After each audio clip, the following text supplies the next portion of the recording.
Hello nursing aspirants, welcome to our channel. আশা করি সকলে ভালো আছো, সুস্থ আছো। আজকের এই ভিডিওটি সকল nursing pass out candidate, BSc nurse, post basis BSc nurse, GNM নার্সদের জন্য খুবই গুরুত্বপূর্ণ। আজকের এই ভিডিওতে আমি আলোচনা করব তোমরা যে সকল প্রশ্নগুলো আমাকে করেছো সেই সকল প্রশ্নের উত্তর আজকের এই ভিডিওতে দেব। তোমরা অনেকে আমাকে প্রশ্ন করেছো যে স্যার, এবছর কি নতুন রিক্রুটমেন্ট বোর্ডের মাধ্যমে আমাদের এক্সাম হবে? যদি নতুন রিক্রুটমেন্ট বোর্ডের মাধ্যমে আমাদের এক্সাম হয় তাহলে কোশ্চেন প্যাটার্ন কি চেঞ্জ হবে? এছাড়া অনেকে আমাকে প্রশ্ন করেছো, স্যার নতুন রিক্রুটমেন্ট বোর্ডের মাধ্যমে যদি এক্সাম হয় তাহলে কি আমাদের এবছরের এক্সামে প্রিলি এবং মেন থাকবে? এছাড়া অনেকে আমাকে প্রশ্ন করেছো, স্যার এবছর যে নতুন রিক্রুটমেন্ট বোর্ডের মাধ্যমে এক্সাম হবে ওই এক্সামের জন্য আমাদের কি ম্যাথ এবং রিজনিং এর প্রিপারেশন আগের থেকে নিতে হবে? এছাড়াও স্টাফ নার্স গ্রেড 2 এর ভ্যাকান্সি কবে আসবে? সমস্ত কিছু বিস্তারিত আলোচনা আজকের এই ভিডিওতে করব। ভিডিওটি যদি তোমার কাছে ইনফরমেটিভ মনে হয় তাহলে অবশ্যই একটা লাইক করে দিও। যে সকল ক্যান্ডিডেট এখনো এই চ্যানেলটি সাবস্ক্রাইব করোনি অবশ্যই চ্যানেলটি সাবস্ক্রাইব করে পাশে থাকা বেল আইকনটি প্রেস করে দিও। তোমরা ইতিমধ্যেই স্বাস্থ্যমন্ত্রী মহাশয়ের একটি বক্তব্য শুনেছ। সেখানে তিনি বলেছেন যে ডক্টর নিয়োগ হতে মোটামুটি প্রায় 2 বছরের মতন সময় লাগতে পারে। অর্থাৎ বর্তমান সরকার চাইছে নিয়োগের স্বচ্ছতা আনতে। এবার এই যে নতুন রিক্রুটমেন্ট বোর্ড তৈরি হবে, এই রিক্রুটমেন্ট বোর্ড তৈরি হতে কিছুদিন সময় লাগবে।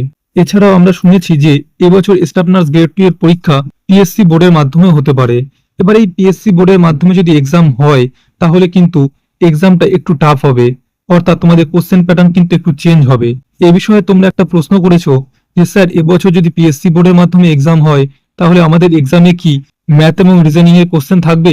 দেখো, এখনই সিলেবাস সম্পর্কে কোনো কিছু বলা সম্ভব নয়, কারণ তোমাদের যতক্ষণ না পর্যন্ত অফিসিয়ালি ভাবে ভ্যাকান্সি আসছে ততক্ষণ পর্যন্ত কোনো কিছুই বলা সম্ভব নয়। তবে তোমরা প্রিপারেশন নিতে পারো, কারণ যেহেতু পিএসসি বোর্ডের মাধ্যমে তোমাদের এক্সাম হবে। এরপর তোমরা আমাকে অনেকে প্রশ্ন করেছো, স্যার এবছরই কি ভ্যাকান্সি আসতে চলেছে? এ বিষয়ে তোমাদেরকে বলবো যে এবছর ভ্যাকান্সি আসার সম্ভাবনা একটু কম, কারণ নতুন রিক্রুটমেন্ট বোর্ড যদি তৈরি হয় তাদের কিছুদিন সময় লাগবে।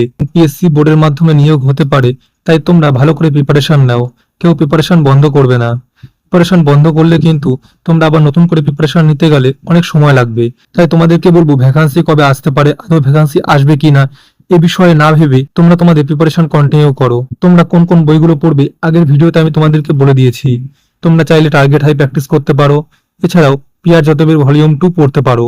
এছাড়া যদি তোমরা ভাবো যে না বাজার চলতে অন্য বইগুলো পড়বে, অবশ্যই পড়তে পারো, কিন্তু পড়াশোনা করো, পড়াশোনাকেও বন্ধ করো না এবং প্রচুর পরিমাণে প্র্যাকটিস সেট করো। তোমাদের সামনে যে ভ্যাকান্সিটি আসতে চলেছে এই ভ্যাকান্সিতে কিন্তু নিয়োগ খুব তাড়াতাড়ি হবে।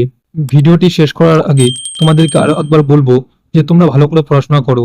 পড়াশোনার কোনো বিকল্প নেই। ভালো করে পড়াশোনা করলে এবছর কিন্তু স্টাফ নার্স গ্রেড 2 এর একটি ভ্যাকান্সি তোমার। আশা করি এটুকু তোমাদেরকে বোঝাতে পেরেছি। ভিডিওটি যদি তোমাদের কাছে ইনফরমেটিভ মনে হয় তাহলে অবশ্যই একটা লাইক করো। যে সকল ক্যান্ডিডেট এখনো এই চ্যানেলটি সাবস্ক্রাইব করোনি অবশ্যই চ্যানেলটি সাবস্ক্রাইব করে পাশে থাকা বেল আইকনটি প্রেস করে দিও। দেখা হবে পরের আরেকটি ইনফরমেটিভ ভিডিওতে। সবাই ভালো থেকো, সুস্থ থেকো। জয় হিন্দ, জয় ভারত।